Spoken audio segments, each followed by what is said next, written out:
Je m'appelle Florian, je suis en L3 Infocom et parcours professionnel journaliste. Je m'appelle Samake Mamoudou, je suis en deuxième année d'Infocom à la fac de lettres. Je m'appelle Charlotte Lardot, je suis en information communication en troisième année, parcours communication des organisations.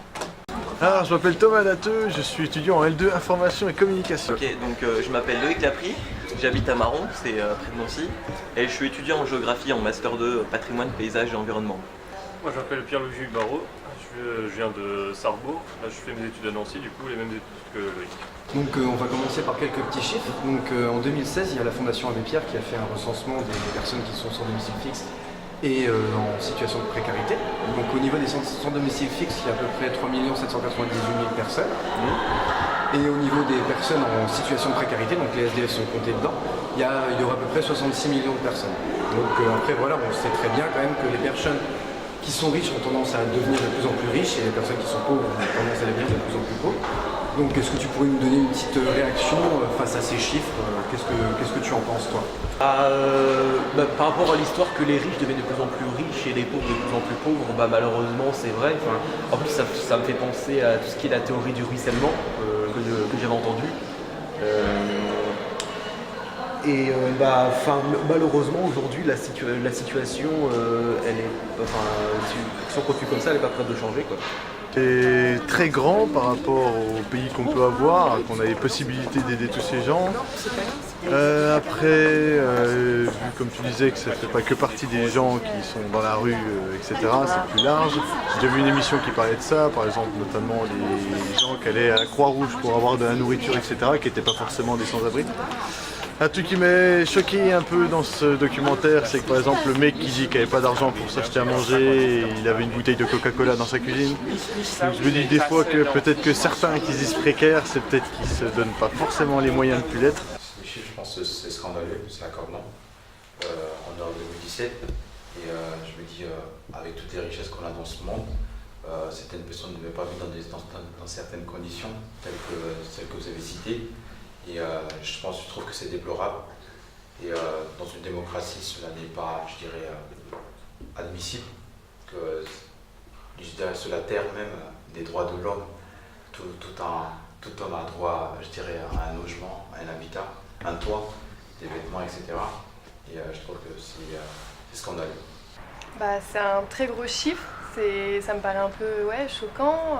En fait moi je trouve que c'est beaucoup, mais c'est pas étonnant parce qu'on a vu, je sais pas si vous avez vu, il y a une pub dans Nancy en ce moment qui tourne, c'était un truc sur en gros les taudis en France, et il disait qu'il y avait à peu près 4 millions de personnes qui étaient mal logées. Et qu'est-ce que tu penses justement de la précarité au sein de notre ville de Nancy? Est-ce que tu penses que c'est quelque chose qui se voit? Est-ce qu'on voit les gens qui sont en situation de précarité? Oui, la précarité, on la voit. Ne serait-ce qu'au centre-ville, près de la gare, on voit quand même pas mal de SDF.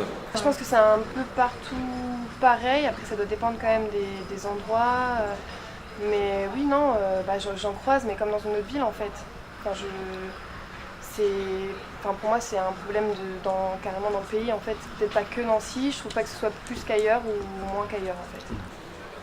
Nous je pense qu'on voit surtout des SDF au final, parce qu'on n'entre pas trop dans les logements précaires. Parce que moi par exemple j'habite dans un village donc ça va. Mais je sais qu'il y a des HLM où c'est vraiment merdique. Toi en fait, qu'est-ce que symbolise la précarité? Qu'est-ce qu'il y a derrière ce concept de précarité? Pour moi, la précarité, c'est quand on ne peut pas subvenir à ses besoins avec l'argent qu'on gagne, au moins avec l'argent qu'on a. Ça renvoie au manque extrême pour moi. C'est lorsqu'on est dans le besoin, surtout, des besoins, je dirais, vitaux. Et, par exemple, de soins, de toits, de vêtements.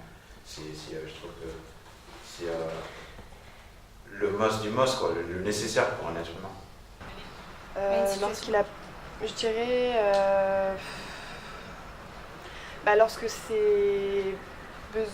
lorsqu'il n'arrive pas à assouvir à ses besoins en fait. Je pense pas que c'est qu'une question de logement parce qu'il y a les sans-abri mais il y a aussi ceux qui vivent dans des endroits précaires. La précarité serait ça serait pas vraiment qu'à la pauvreté, mais c'est en lien de toute façon. Alors, on peut y avoir des travailleurs précaires, soit au chômage, soit autre, mais c'est vrai que ça limite pas que aux gens au chômage. Ouais, moi j'aurais surtout parlé du logement en fait, genre vivre dans des conditions un peu insalubres en fait.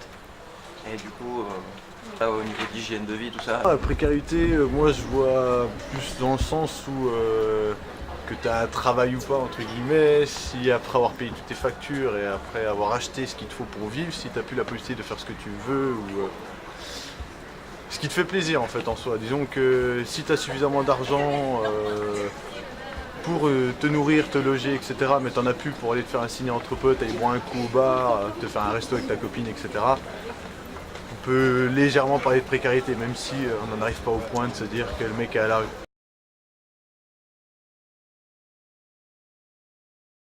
Informé, je pense que oui quand même. Il y a beaucoup de gens connaissent la Fondation Abbé Pierre j'entends aussi parler d'autres associations dans notre ville. Je pense qu'on est informé sur une petite partie, genre sur les SDF ou ceux qui arrivent en France, les immigrés qui ont vraiment pas de chance. Mais on voit pas genre, on va dire le français moyen qui peut aussi vivre dans des conditions précaires en fait. Ouais, Je on pense n'est que c'est pas réellement assez mis en informé sur lumière la là-dessus. totalité des... Si tu étais président de la République, ou moins de gens qui étaient dans des hautes fonctions, et que tu pouvais agir justement sur ce problème de précarité, est-ce que tu penses que c'est à l'État déjà censé de se saisir de ça, ou est-ce que justement en fait, c'est aux citoyens de se dire ben non, on n'est pas d'accord et c'est à nous de faire le truc et c'est pas en fait ne pas attendre de l'État en fait qu'il fasse ça? Moi je pense que ça serait plus à l'État de faire ça parce que c'est les citoyens quoi. Mais après si ce sont les citoyens eux-mêmes qui font ça, c'est parce que peut-être parce que l'État fait pas assez. Et donc peut-être qu'il faudrait, je sais pas, en termes de service civique ou dans l'éducation, peut-être qu'il faudrait faire travailler plus sur l'aspect-là. Je pense que déjà, faut donner. En fait, les gens, ils n'ont pas besoin d'être dépendants du système, mais le système doit les offrir, doit mettre en place des initiatives, je dirais. En fait, il faut donner un emploi déjà à quelqu'un pour qu'il puisse savoir, en fait, à partir de là lui-même, décider ce qu'il veut faire de sa vie. S'il n'a pas d'emploi, c'est normal qu'il finisse dans la rue, un truc comme ça.